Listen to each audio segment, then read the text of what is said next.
What happens when one of Britain's most beloved actors walks onto a cozy morning talk show, only to be blindsided by a host who mistakes hostility for honesty?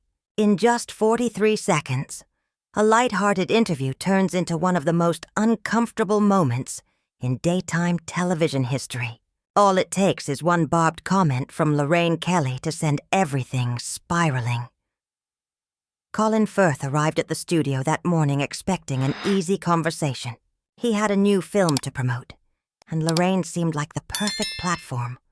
Warm, familiar, a comfortable sofa, and a friendly smile. But the moment he sat down, something felt wrong. The atmosphere was charged. Lorraine's smile looked polite, but her eyes said otherwise. "Colin Firth, everyone," she began brightly. "Lovely to have you here. Finally." That word hung in the air like static. Finally. As if he'd been avoiding her show for years. Colin shifted in his seat, his poise unbroken. "Thank you for having me, Lorraine. Happy to be here." "Are you, though?" Lorraine shot back, her smile tightening. "Because your team made it pretty clear you weren't interested in coming on this show for a long time." Ross King, ever the peacemaker, jumped in with a practiced grin. "Well, he's here now, and that's what matters. Colin, tell us about the new film." But Lorraine wasn't finished. She leaned forward, cutting him off. "I'm just curious, Colin, what changed your mind? Not enough interest from the bigger shows?" The audience fell silent. Christine Lampard's eyebrows lifted in alarm. This was no longer a friendly morning chat. It was a live ambush. Colin took a breath, his tone calm but measured. "I don't think that's fair. I've been filming back-to-back projects. It's not personal." "Oh, it feels personal," Lorraine said, folding her arms. "When someone of your stature keeps turning down a show that's been on air for decades, it sends a message." "Lorraine," Christine tried gently, "let's talk about the film." "We'll get to it," Lorraine replied curtly. "But I think it's worth addressing the elephant in the room. Some of us work hard to stay accessible, to connect with real people. Not everyone can afford to be so selective." Colin's jaw tightened.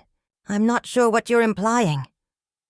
"I'm not implying anything," Lorraine said, voice sharp now. "I'm saying it outright. There's a certain arrogance that comes with fame. Wouldn't you agree?" Ross tried again to steer the segment back on track, but Lorraine's voice cut through him.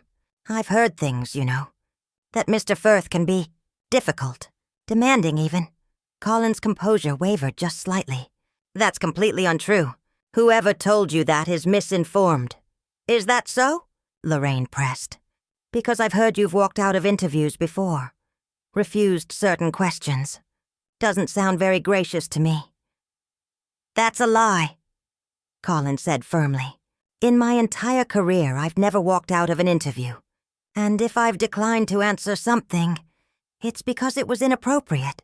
Christine shifted uncomfortably. "Maybe we should take a quick break." "No!" Lorraine snapped. "We're not taking a break. This is my show, and I'm done with polite fluff. Let's have an honest conversation for once." Colin's patience thinned. "There's a difference between honesty and disrespect, and right now you're crossing a line." Lorraine gave a cold laugh. "Oh, I'm crossing a line? That's rich. Coming from someone who's built a career playing upper-class snobs and looking down on everyone else." The audience gasped. Ross looked frozen. Christine reached out to steady Lorraine's arm, but she pulled away. "You know nothing about me," Colin said, voice low but resonant. "You've built an entire narrative from gossip and your own bias." "Bias?" Lorraine's voice rose. "I'll tell you what's biased. Treating this show like it's beneath you. Acting like the people who wake up at 4 a.m. to make this program happen don't deserve your respect." "I have never treated anyone that way," Colin said, standing his ground.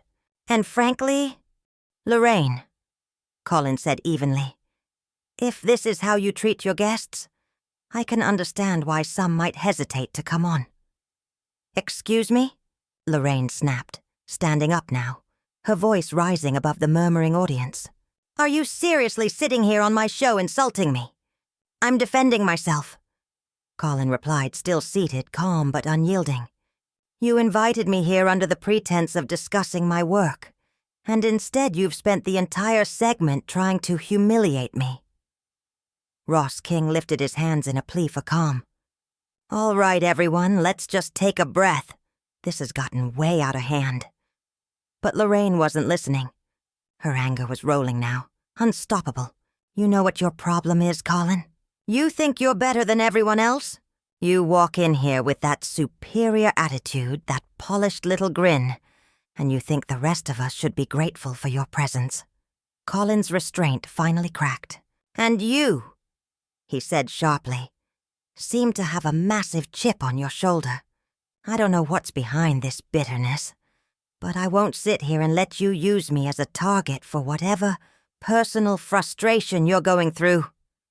The words landed like a physical blow. Lorraine's face went crimson, her jaw tightened. Christine gasped audibly, and Ross buried his face in his hands. A personal crisis? Lorraine repeated, her voice suddenly quiet but trembling with fury. How dare you? How dare I? Colin shot back. You've done nothing but attack me from the moment I sat down. You've questioned my integrity, my professionalism, and when I defend myself, you act like I'm out of line. I've had enough. Get out! The room froze. The word hit like a gunshot. Christine turned, stunned. Lorraine, you can't be serious. I'm absolutely serious, Lorraine said, pointing toward the studio door. Get out of my studio. This interview is over. For a long moment, Colin just stared at her. The air was heavy with disbelief. You could hear the faint hum of the cameras still rolling, capturing every unbearable second. Ross King's head hung low. Christine looked close to tears. With pleasure, Colin said finally, rising to his feet. He adjusted his jacket, his expression calm but resolute. You know, I came here today with nothing but goodwill. I was actually looking forward to this. But you've shown your true colors, and frankly, they're not very flattering. Save your speeches, Lorraine spat. Just go. But Colin didn't move yet. His voice softened, but his words carried like a quiet storm. You talk about connecting with real people, about accessibility and honesty. But what you've done here today is prove that you care more about confrontation than conversation. You've embarrassed yourself, your show, and these two. He gestured toward Ross and Christine, who have done everything they could to hold this together. Christine looked down, blinking hard. Ross couldn't bring himself to look up. I genuinely hope you find whatever it is that's making you so bitter, Colin continued, because this isn't the woman people fell in love with. Lorraine's hands were trembling now. I said, get out. I'm going, Colin said quietly. But before I do, I want to say something to your viewers. He turned toward the camera, his composure returning like armor. You all deserve better than this. You deserve a host who respects her guests and values genuine discussion over spectacle. This, he gestured around the set, is not it. He began walking toward the exit. A crew member hurried forward to detach his microphone, but Colin stopped him with a small wave. I'll bring it back. Then, at the edge of the set, he turned one last time. Lorraine was still standing, her face pale and taut, eyes glistening with fury. Or perhaps shame. You had a chance today, Colin said softly. We could have talked about art, about storytelling, about something meaningful. But you chose this. I hope it was worth it. And with that, he walked out. The cameras kept rolling. Lorraine stood frozen, her mouth slightly open, words failing her for perhaps the first time in her long career. Christine wiped at her eyes, unable to hide how shaken she was. Ross stared at the floor, silent, broken by what had unfolded. The silence was suffocating. Finally, Lorraine sank back into her chair, smaller now, deflated. She opened her mouth to speak, but nothing came out. Christine reached for her hand gently. Lorraine pulled away. "We need to go to commercial," she murmured to the producers, barely audible. But the damage was already done. In less than 10 minutes, what was supposed to be a routine interview had turned into a live, televised implosion, and every second of it was caught on camera for the world to see. Ross finally looked up, voice trembling. "I think we all need a moment." "There's nothing to take a moment about," Lorraine said weakly, but her voice, thin, hollow, betrayed her. She knew, everyone knew, this was bad. Really bad. The audience sat frozen in their seats, the silence heavy and electric. A few looked shocked, others looked quietly horrified, and some wore expressions of pity. For Colin, not Lorraine. The tension that had filled the studio moments earlier had curdled into something darker, toxic, irreversible. By now, Colin had made it backstage. The corridors, usually buzzing with chatter, felt like a funeral procession. Crew members stood aside as he passed, their faces a mix of sympathy and disbelief. A young production assistant finally stepped forward, her voice soft but sincere. "Mr. Firth, I'm so sorry about what happened out there." Colin gave her a tired but kind smile. "It's not your fault," he said. "You all do wonderful work here. This isn't on any of you." Even in the aftermath of public humiliation, his composure was intact. His grace only made Lorraine's behavior look worse, crueler even. Back on set, chaos simmered beneath the surface. Lorraine was trying to steady herself while Christine whispered urgently beside her, eyes darting toward the producer's desk. Ross King had left his chair entirely and was now conferring with the control room. 30 seconds to live," someone called out. Lorraine straightened her jacket, ran a hand through her hair, and lifted her chin. The familiar armor of professionalism slipped back into place, but not fully. There was a tremor in her hands, a shakiness in her voice when she muttered, "What am I supposed to say?" Christine looked at her gravely. "I don't know," she whispered. The floor manager began the countdown. 5, 4, 3, 2. The red light came on. Lorraine stared into the camera, lips parting, then closing again. For several agonizing seconds, she said nothing. The silence was unbearable. Finally, she managed, "Well, that was certainly unexpected. A weak attempt at humor. Everyone saw through it." Christine tried to cover. "These things happen in live television." But Ross cut in sharply. "I think we need to be honest. What just happened was unprofessional, on all sides." Lorraine shot him a warning glance. "Ross, no, I'm sorry," he pressed. "Colin Firth came here in good faith. Whatever disagreements there were, that wasn't how they should have been handled." "Ross?" she hissed. But he didn't stop. "The viewers deserve honesty," he said firmly. "That interview went off the rails, and it wasn't Colin's fault." Lorraine's face flushed red. "We can agree to disagree on that." Christine's quiet voice cut through the air. "I don't think we can." Lorraine turned, startled. "Lorraine, I love you." Christine continued, voice trembling slightly. "But what happened out there? It wasn't okay." Lorraine looked between them, her longtime co-hosts, her supposed allies, and saw for the first time that she was alone.